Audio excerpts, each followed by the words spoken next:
Configuration des services courriel et FTP sur Packet Tracer. Dans cette vidéo, nous allons mettre en place deux serveurs. Un serveur qui portera le nom de mail, par exemple, et un autre serveur FTP.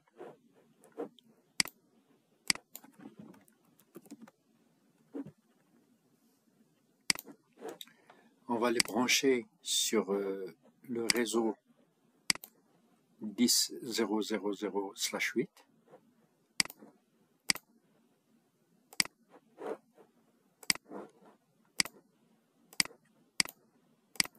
On va leur attribuer des adresses IP.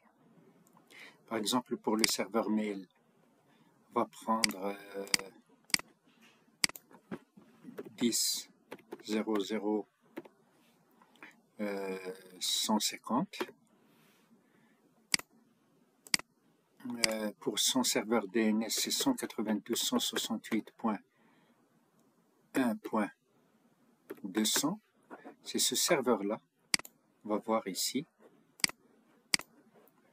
200. Sa gateway, c'est celle qui va sortir sur l'extérieur. C'est celle-là. On va voir que la configuration de la gateway 01, c'est 10.0.0.254, ce qu'on va faire ici. Et puis, une fois que c'est configuré, la réseautique, donc on va activer le service des email.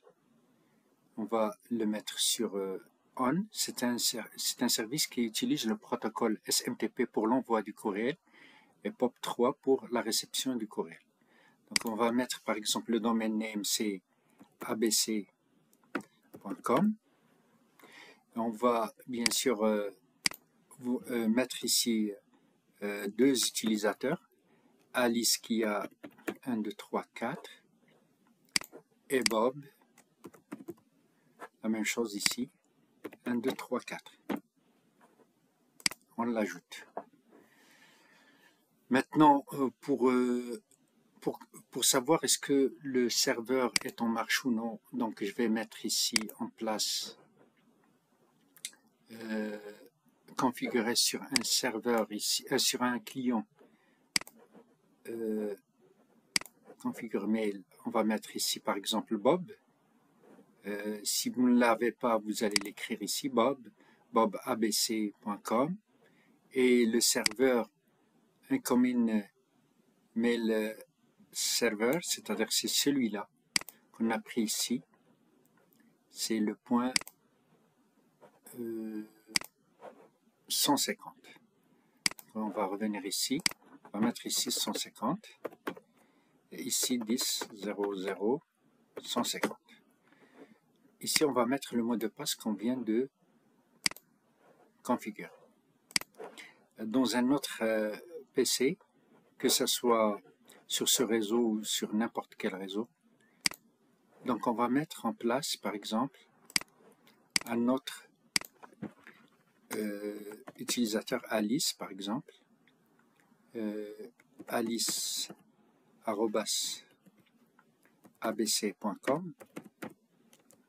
et ici 10.0.0.150, la même chose ici 10.0.0.150 et Alice, et puis 1, 2, 3, 4. On va sauvegarder. Donc on va tester est-ce que Bob, qui se trouve ici, va pouvoir envoyer un message à Alice qui se trouve ici. Donc Bob va écrire un message. Il va composer le message à Alice.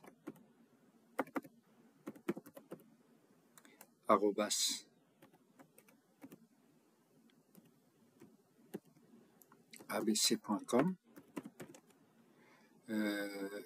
Ceci est un test.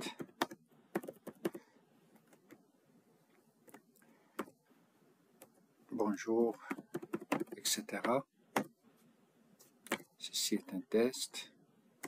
Bob, c'est Bob qui a écrit le message. Et on va l'envoyer. Vous voyez ici que l'envoi était envoyé avec succès. On va voir est-ce que Alice a pu récupérer le message. Donc je vais mettre ici Receive. Et voilà le message qui a été envoyé par Bob. Bien sûr, vous avez ici l'eurodatage et ainsi de suite. Et vous pouvez composer le message de la même façon à Bob en réponse à son message. Il y a un point très important, c'est qu'on pourrait par exemple aller sur le DNS et sur le service DNS, ajouter par exemple le serveur mail avec l'enregistrement de ressources de type A, 10.0.0.150. On va lui dire normalement c'est mail.abc.com et on va le sauvegarder. Pourquoi et on va l'ajouter.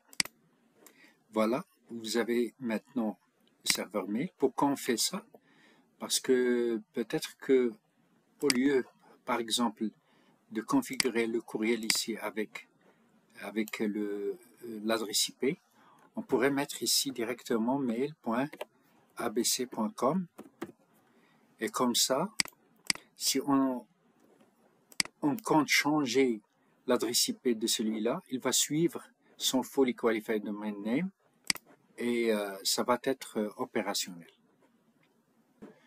Maintenant, pour ce qui est du serveur FTP, on va le configurer, c'est-à-dire il faut aller sur Desktop et mettre ici une adresse de 10.0.0.200 par exemple, et sa gateway c'est 10.0.0.254, le DNS c'est 192.168.1.200, c'est celui-là, c'est cette adresse-là. Et puis, on va aller sur le service, le FTP. On va lui dire, par exemple ici, assurez-vous que le service il est on. On va lui dire que, voilà, par exemple, un utilisateur qui va utiliser ce service-là, qui s'appelle Bob, avec un mot de passe. Et il pourra, par exemple, écrire, lire, faire des suppressions, renommer et lister. J'ajoute Alice, par exemple, 1, 2, 3, 4. Il ne peut que, par exemple, lire. Il ne peut pas renommer ni lister. Add. Donc, on va voir est-ce que le serveur il est opérationnel, mais avant ça, donc on va aller sur le DNS. N'oublions pas que l'adresse IP c'est 200. On va aller sur le DNS. On va ajouter, par exemple, un enregistrement de ressources qui s'appelle ftp.abc.com et il a cette adresse IP. Et on va l'ajouter. Et comme ça, si par exemple quelqu'un ou bien n'importe quelle machine il désire aller, la première des choses à faire c'est nslookup ftp.abc.com. Voilà, il a pu résoudre le nom. Maintenant, je vais écrire la commande FTP. Soit que je vais mettre 10.0.0.200 pour voir. Il m'a demandé ici le username. Je vais mettre ici Bob.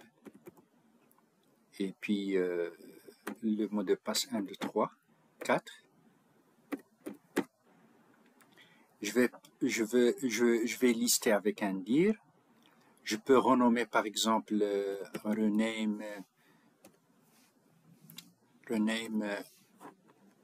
ce fichier-là. Je vais le renommer en un autre fichier qui s'appelle par exemple toto.txt, .bin. Je vais lister. Je vais voir ici qu'il a pu renommer ça. Maintenant, je vais, avec un CTRL-C, je vais me déloguer, mettre ici, par exemple, FTP, mais FTP ici, .abc.com. Le username, cette fois-ci, je vais mettre Alice, avec un A majuscule ici pour, voilà. Et le mot de passe 1, 2, 3, 4. Est-ce que je pourrais lister? Je ne peux pas parce qu'il n'a pas le droit de lister. Est-ce que je pourrais, c'est pas écrire ou renommer ou n'importe, je ne peux pas le faire. Donc si je mets rename, par exemple rename, toto.bin,